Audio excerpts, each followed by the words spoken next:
esta parte del video, entonces ahora les voy a hablar sobre conductividad térmica variable.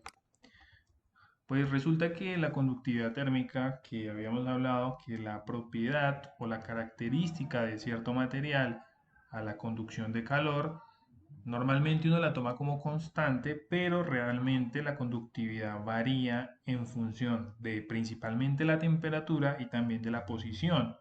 Aunque en este segundo caso no es tan común encontrar expresiones de la conductividad como función de la posición. Pero sí que definitivamente hemos visto que si la conductividad se somete a temperaturas diferentes, pues va a tener tendencias a aumentar o a disminuir. Entonces, la expresión que nosotros tenemos acá es una formulación general de la constante de conducción como una función de la temperatura. Y normalmente ella depende de una conductividad a una temperatura de referencia y un factor que puede ser uno más o menos, un parámetro beta, una constante beta, y una temperatura que normalmente es mayor a la temperatura de referencia. Entonces, lo único que debemos tener en cuenta es el manejo de esta expresión. Por ejemplo, vamos a utilizarla en la ley de Fourier. En la ley de Fourier pues la ingresamos y vemos que ahora la constante va a ser función de la temperatura. Al haber una temperatura K y un diferencial de temperatura, pues debemos integrar esta función de K. El área para este ejemplo se va a tomar como un área constante. Entonces, vamos a integrar separando variables. El de x se va a integrar desde una posición 1 hasta una posición 2 cualquiera y la temperatura desde una temperatura 1 a una temperatura 2.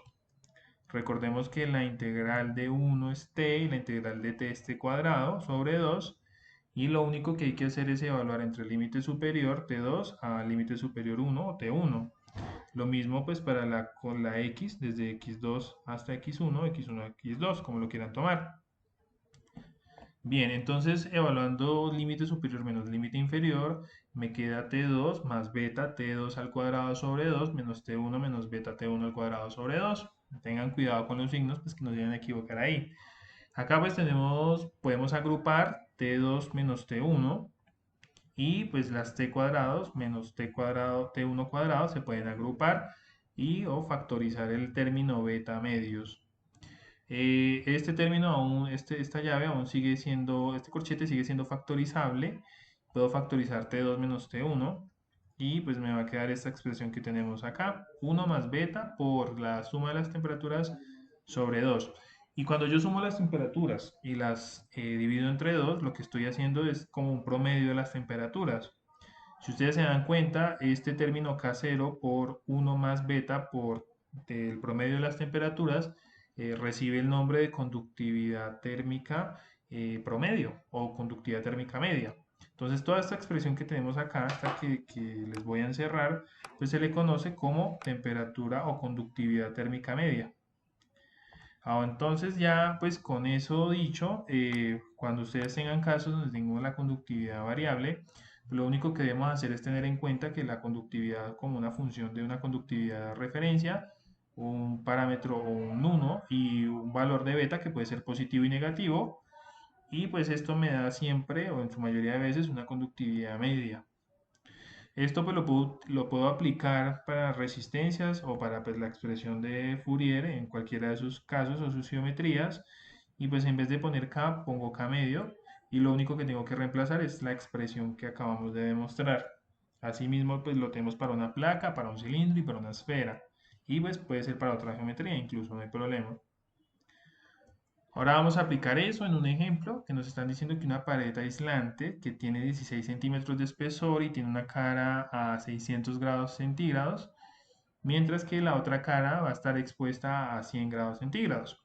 La conductividad térmica del material, que obviamente no es constante, viene dada por esta expresión que tenemos acá. Notemos que esta vendría siendo como la constante de referencia. Aquí tenemos el clásico 1, en este caso este valorcito es beta, y tenemos la temperatura. Y nos dice que determinemos la pérdida de calor por unidad de área y la temperatura en el punto medio. Esto quiere decir la temperatura pues en la mitad de la placa. Aplicando la solución, pues tenemos la diferencia de temperaturas. Esto es la ley de Fourier. Esto ya está dicho. Ya les había comentado que en vez de poner K, ponemos K medio. Y ya sabemos que K medio es una función de beta, como lo acabé de mencionar. Entonces, pues en este caso tenemos esta expresión y lo único que tendremos que reemplazar son los valores que se nos dio. En este caso no me están dando el valor del área, entonces podemos obtenerlo, aquí como nos dicen, por unidad de área. Quiere decir que pues el área es 1 metro cuadrado.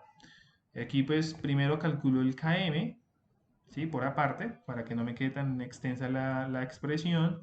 Y una vez calculado el km, voy y sustituyo en la expresión general y ya me da el calor transferido, que es un total de 397 vatios metro cuadrado.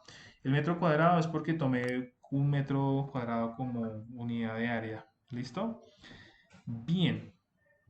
Ahora me están diciendo que calcule la temperatura en el punto medio, en la mitad de la placa. Entonces, la mitad de la placa, pues tenemos una longitud de 0,08 metros, ¿sí? Y me están diciendo que calcule la temperatura en ese punto. Entonces, pues lo único que yo debo hacer es expresar la ley de Fourier, pero pues en vez de llevarla desde T1 hasta T2, coloco desde T1 hasta la temperatura que yo quiero calcular, sabiendo pues que la longitud, si voy a calcular hasta la mitad, pues la longitud es la mitad de la placa, y asimismo la constante térmica, la conductividad térmica va a quedar en función de esa temperatura T medios o Tm. Aquí lo único que tenemos que hacer es reemplazar los valores sabiendo que el calor se conserva, entonces es el mismo calor que calculamos acá, que son 397 vatios metro cuadrado.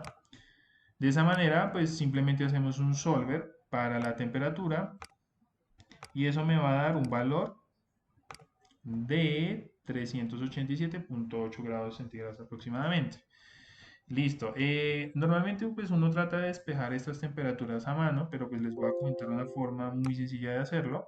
Voy a llevarme esto acá a una hoja de cálculo y voy a llevarme la expresión del calor acá a otro lado.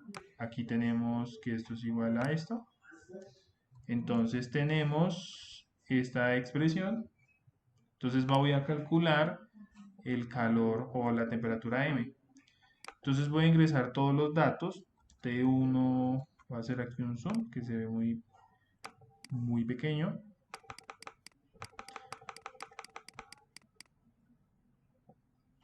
Voy a hacerlo acá.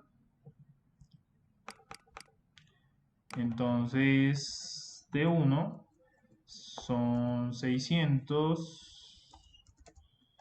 La longitud es de 0,08.